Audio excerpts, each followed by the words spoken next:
Hello there, Salim Omar here from CPA Marketing Genius, bringing you another amazing episode. I've got a special guest with us. His name is Tyler Horsley. Tyler, welcome. Thank you. I appreciate you having me on. Man, Tyler's got an amazing background. He's an investor. He's an Inc. 5000 founder. He's a business growth expert. Started his career in the as a U.S. federal officer, and then founded his own company called Nuclear Networking. That is a business growth agency. He created that in 2010. Grew the organization to over $5 million in 5 years, ranked the top 5% in the nation of the Inc. 5000 list.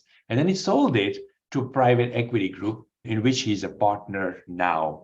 And he brings a background in M&A experience as well. And so with that, Tyler, I am super excited to have you. Can't wait to pick your brain on various different things. And we'll start off with, what's the number one thing that you see someone should do, a business owner should be thinking about in terms of growing their business, their accounting firm? Yeah, sure. I guess the approach through my lens is because there's certainly a lot of information out there, right? But if a CPA owner was looking to grow their firm, I'm a huge advocate for really understanding your identity before putting, money behind traffic. And what that means is, do we really know who we are and what we do well? Could we explain what we do really well in less than 10 seconds to an audience of interested parties? Or do we sound like the next 5 companies down the street that are doing the same thing? And so that branding and positioning piece, I think, is super important to be clear on how you position yourself in the market. And certainly once that's established, then moving over and building campaigns and driving traffic around that. Yeah. One of my mentors, Dan Kennedy, he says the who, start with the who. Yeah, that's right. Then the what. And it's so easy to forget, and we can be chasing the what. So, what are we going to do? How are we going to market? How are we going to bring traffic in instead of who? The who is the identity, right? Yeah. Who it is, who are we, and who it is that we are looking to serve? Who is our ideal client? So what would you tell Tyler, a firm owner that says, hey guys, I have like so many clients, I've got several hundred clients, or 500 clients, or 1,000 clients, lots of personal taxes, lots of businesses. Yeah. What do you tell them? Like, I've got so many different things going on, different industries, different niches, different business sizes, different types of individuals they're working with, or helping them with their personal taxes. Man, what do you tell somebody if they have that much going on? Things that I look at right out of the gate from my own organizations is, am I the bottleneck? Meaning, if I have 1,000 clients, am I able to grow further, or am I at max capacity given the existing teams and tools that I have? And so things that I'm always a huge advocate of looking into is, just around systems, specifically in operational efficiencies. Are we well organized? As an example, like our organization, we use Zoho projects, and that's a nice little platform that we use that kind of helps us understand, all of our clients and customers are listed in there, the last touch points that we've had with them, what work is on our plate for those individuals, some recurring and some non-recurring. But I guess just to sum it all up, getting really organized and kind of digitizing some of the business is probably one of the first things that I would look at, for somebody who has thousands of clients. Internal communication too has been huge for us. So I'll just speak mostly through the lens of experience share, and we can kind of tailor that here. But what I've seen in different industries, some are really digitally heavy, others are file cabinets only, and there's everything in between. And so just platforms like Slack and more has really helped us, just some of those simple features to be able to, especially in this modern time, right? Like a lot of people work remotely, and accountants, bookkeepers, and more, and people who will really lift up the firm may only be in the office once in a while. And so kind of being able to supplement and build culture with technology, I think, is pretty important. Great. Yeah, I definitely want to dig more there. But before we go there, you talked about identity, right? And our identity as a firm owner, as a service provider, it can be different, or it can be varied, because we've got so many different types of clients that we are serving. Sure. What's your advice to us as practice owners when we've got so much happening, different client sizes and so forth? How do we know who are we best for, what our identity is? Sure. Yeah. So through a couple different, and I'm going to use the word like workshops, I think these things are super important. I know that traditionally, companies can kind of subscribe and go through workshops. And just so the listeners understand, like, what is a workshop? That is really looking at your book of business, like, who do we work with? And by the way, traditionally, this would just be you in leadership, right? You're not going to do this in front of your customers. But what I would encourage people to do, and what I've done myself, is if we're looking to grow, I want to grow with the right kind of partners. It doesn't just mean keep doing what I've been doing, and we can certainly do that. But I would guess that if somebody has 1,000 clients out there, there's probably like 30% of them where they're like, I don't know. I don't know if we want to work with them or not. And then there's 30% where like, these are our favorite people to work with. And so looking at your client book, even drawing out at minimum, like a good, better, best scenario, and putting all your clients under good, better, or best, and then looking at your best only and saying, what do these individuals have in common? Is it revenue? Is it number of employees? Is it the extent of what deliverables and services they're requiring of us? Is it just tax filing? Is it payroll? And in starting to kind of build out what we would call in the marketing space like an avatar, right? And so to understand ourselves, I think that it's better as well that we understand who we like working with. And so maybe you might find out after that exercise, some of our favorite clients happen to be companies between 10 and 20 million who are local restaurants who A, B, and C and fill in the blank.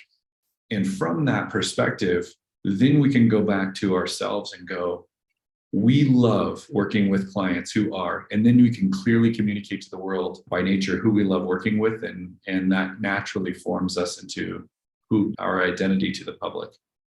Great advice. And so we then grow the business very intentionally, very strategically. We grow it with who we want to have, as opposed to growing randomly. Right. Whoever comes Right. to us and we qualify them and all that, that's great, but it's not being as intentional and deliberate about going and spending our marketing dollars on the people that we really want.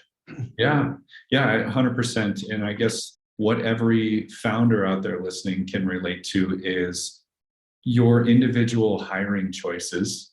You work with your employees and other leaders every day. And if every new employee that comes on or every new client that comes on requires specific and highly customizable deliverables, meaning, oh, we're doing this over here for this company and this over here for this company, and then you need to know X, Y, and Z, but you need to know this, it gets really difficult at scale.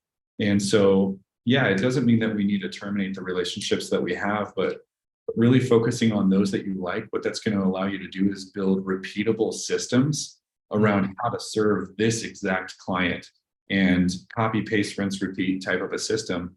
And then your staff by nature will be able to become, kind of SMEs, subject matter experts in this particular industry, and they do really well, right? And so, this translates really well from marketing to even accounting and CPA firms and more, because we all work with businesses primarily, right? So that is really, I think, where businesses can shine, and will never have the opportunity, will be too busy to be able to customize and serve a specific audience really well, because we're trying to be all things to all people.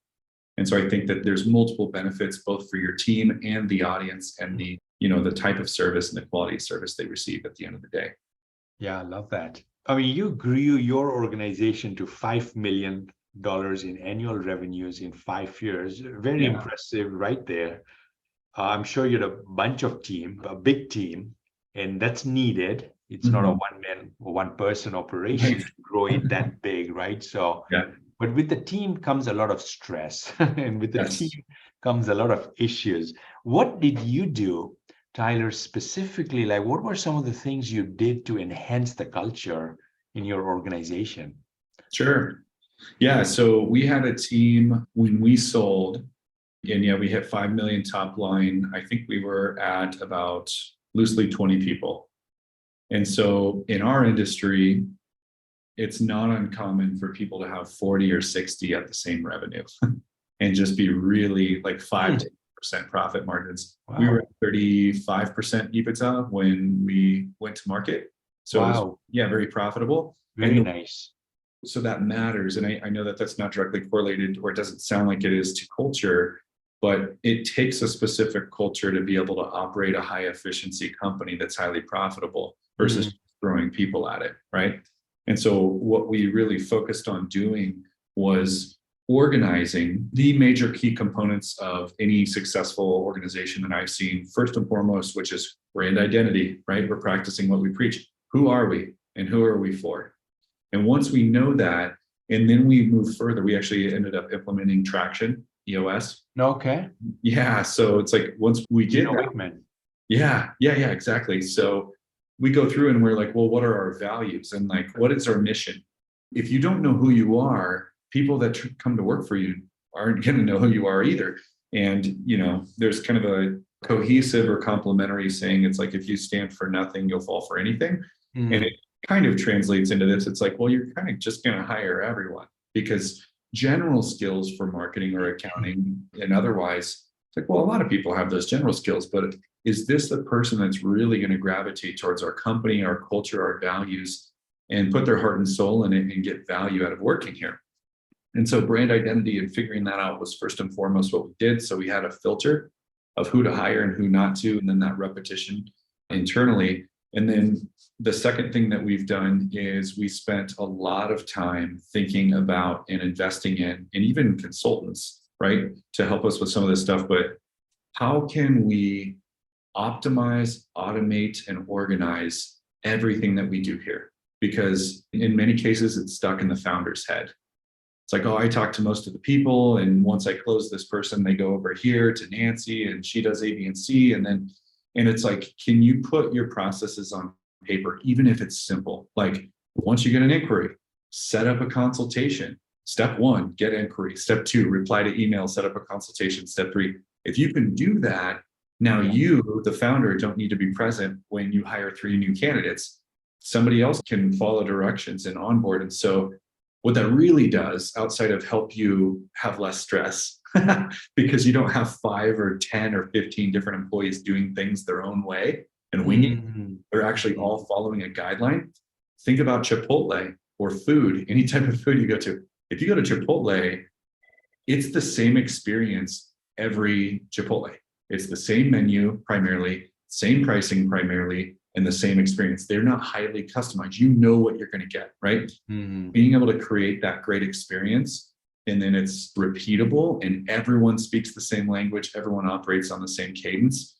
That is the biggest component to reducing stress with your staff, as well as positioning yourself to sell. And it's good for the staff, for the team as well, right? Because then they've got, there's more order in their life. It's not chaotic, right? There's no fires. It's like unpredictable stuff that just comes up. It creates stress for them. And that, so from what I gathered from what you shared was you really hired well, right? That's, you really made sure you had the right people. Yep. You're talking about values, making sure they're aligned to the values that, of your organization. Yep. Yeah, that's right. Hiring well is obviously key, right? And being able to communicate, here's what we're looking for. Back to the SOPs or standard operating procedures. If you know exactly what a person is supposed to do from start to finish, or with a recurring relationship, you can reformulate those check marks, those tasks into a job description. I mean, it's super clear for applicants, right? Here's who we are, what we stand for, the culture we have. Here's exactly what you'll be doing in the day-to-day. And we already have this scheduled out on how to do it. So yeah, it's certainly helpful. And even with the best processes in the world, by the way, people make it work, right? So it's like hiring the right people is crucial. Yeah. What are some of the things you did to make sure that the people that you have, you got the right people in the bus, in the right seats, right? How did you make sure that they were engaged, they were kept engaged, and they would, perform well, and they were part of the team and so forth? Like a couple of things you did to do that. Sure. Yeah. So, I mean, anyone who comes in, and keep leaning on this as a crutch, but we teach them EOS, traction, we put them in L10s, we teach them our values, we reiterate those things. So, I mean, up to speed, that's certainly helpful. Additional pieces of building new culture for people who we believe are a good fit. And by the way, when interviewing, something I've learned quite a bit since selling a couple of companies is having an interviewing methodology is also just as important as internal SOPs, because outside of legalities and more, depending on what state you live in, having a consistent way to interview versus just gut feeling and instinct, which a lot of founders go off of, like, hey, I kind of like this person, let's bring them on, and then it may not work. We've taken methodologies from a book called The Who, and it's a hiring method, and there's different ways to kind of score the role, score the response, personality, and more. And then, you have like this more objective numerical way to kind of score candidates versus, hey, I like this resume versus the other. Certainly those are important things. But I'm a huge fan of that. I'm also a huge fan of PI.